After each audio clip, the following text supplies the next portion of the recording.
Safi Ibrahim Atinjama kan dalde gutude sasamaradana le khaisa kanin bulti yare ilmu bahasa de garabus nangamachini halkan gutu oso garan adu kutin bula herri balle takar kadem biyo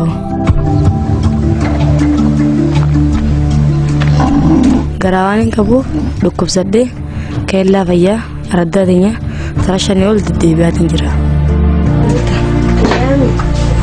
taya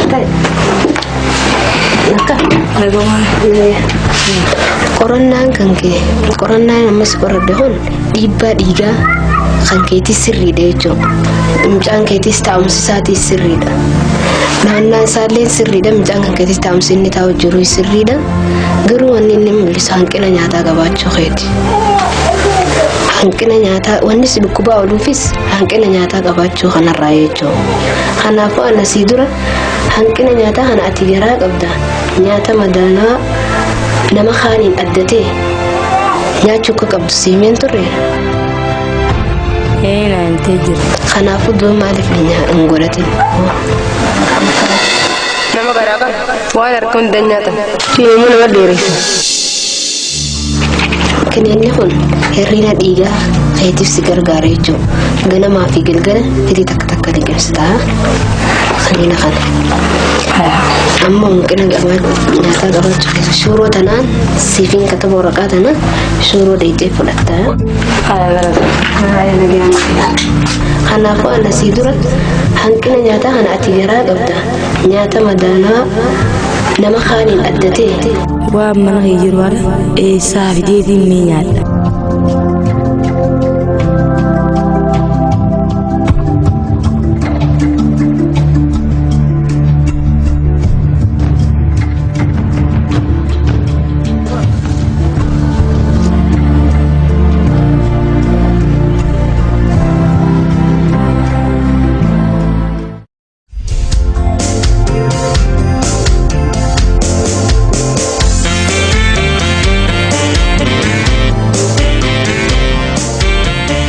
kala madura nyata kofani bulu kicin kator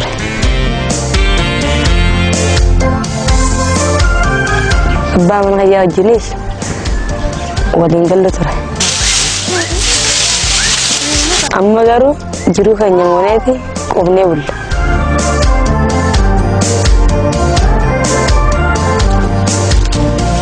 anis akkuma qonnaan bulaa naannoo keenyaatti amatoota dheeraadhaaf mishingaa fi boqqolloo qofaan oomishaa ture.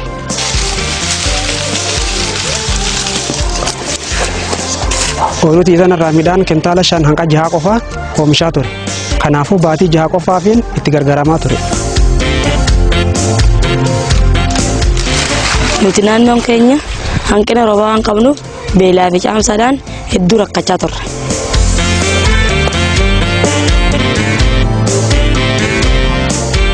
Keessaa amatoota lamaan dabran kana keessatti pirojektii abdii isheetiin eega gargaaramuu eegalee as jireenyi keenya fooyya'uu eegalee jira.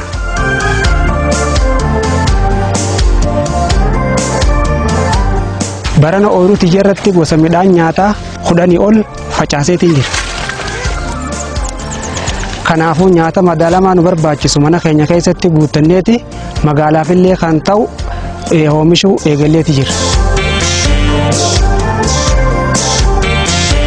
Haati manaa kiyya harka mirgaa kiyya.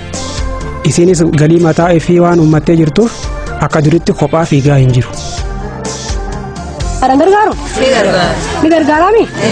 Achirraa eegalee Garee qusannoo bilikii abdii isheen ijaarame qarshii jaajaa torbaan qusachuu eegaan eegale waggaa tokkoo fi baatii 3 jira.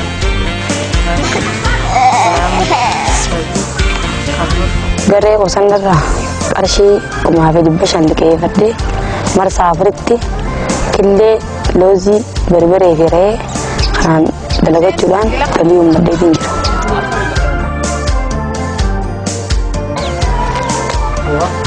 tirfii gargaddarraa gaazaa fi soogiddaa fi zeeta shokkora waan na barbaachisu mana keessatti guuttadheetiin jira. Saafii dhuftee? Soogiddaa fi shokkora kan duraan dura dhume fiddee miti? Nuti dur lolli keenya zeeta dhume, gaaza dhume, hawaaraa dhumte turte. Roominis dhabamee oomishni keenya yommuu xiqqaatu lolli keenyaas daran ta'a. Amma garuu mana keenya keessatti beelaas ta'ee dhabni nu yaachisu. Kanaaf gara fuulduraattis kallattii itti fayyadamu qabdan kanuma akka waliigalaatti paakajii qonnaa guutuutti fayyadamuu kan hin danda'eef pirojektiin abdii ishee eegana leenjise. Pirojektiin abdii ishee sanyii saafiidhaaf kenne maangoo, atara, boqqolloo, mishingaa fuudheetiin facaasee jira. Kana malees anis gama kiyyaan loozii, qamadii, garbuu, shumburaa facaaseetiin jira. Kuduraa fi muduraarraa kanneen akka huuloo, raafuu, dinnichaa, mixaaxis, zayituna, hambaa akka barbareedhaa dhaabeetiin jira. Paappaayyaa fi muuzillee dhaabeetiin jira. Dur midhaan bittinneessinee facaafsaa turre. Amma immoo sararaan tarree goonee facaafachaa jirra.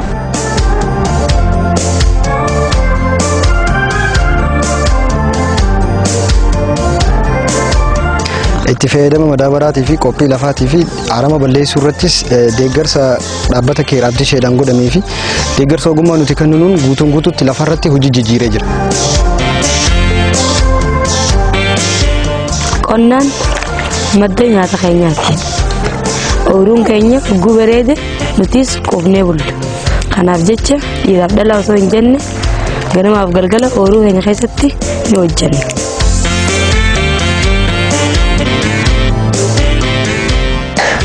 Nuti dur dhalaa gargaaruu wajjin mari'achuu dhalaaf irratti baasuudha jechaa turre.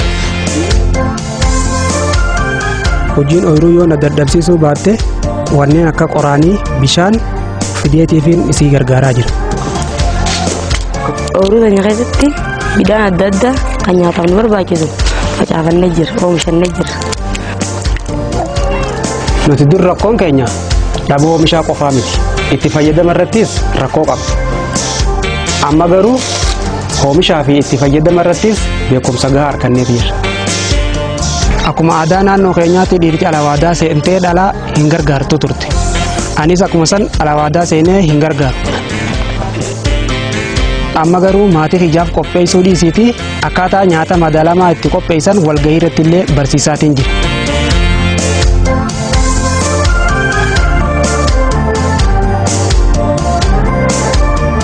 Maammasaanii shari'aqiyya yeroo inni alawaadaa seenee warra gargaaraa jiru warra gargaaraa ture akkami gargaaranneeti waliin bu'aa ture nuti. Isaa walgahii irratti nyaata madaalawaa barsiisu agarree irraa barannee warra keenya gargaaraa ture jirra amma. Gaafaan immoo xiyyataan gafa garaa qabu hanqina nyaataatiif saaxilameetiin jira. Gaafaan dalus cimimuu irratti kakkadhee waan hin mana dalee du'arraa naaf ilmoo tiyya rabbumaatu nu baase. Amma haati manaa tiyya ulfa baatii 7 qabi. Mucaan kiyya amma waggaa 2 dabree jira. Mucaan keenya kun hanga ji'a 6 harma haadhaa qofa kan hodhe yoo ta'u ji'a 6 irraa hanga amata 2 nyaata dabalataa harkachaa kan guddateedha.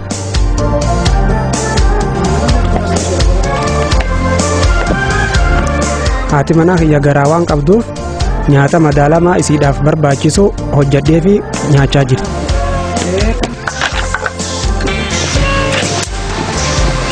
Ooyiruu tijeeratti paakajii qonnaa guutuu waan fayyadamee jiruuf wabii midhaan nyaataa mirkaneessuudhaaf of danda'aatiin jira. Gosoota midhaan nyaata madaalamaa argachuudhaaf ooyiruun teenya nuuf ragaadha. Caamsaa yoo nu dhufellee naggaduu waan eegalleef nyaata nu barbaachisu guuttannee jiraachuu ni dandeenya.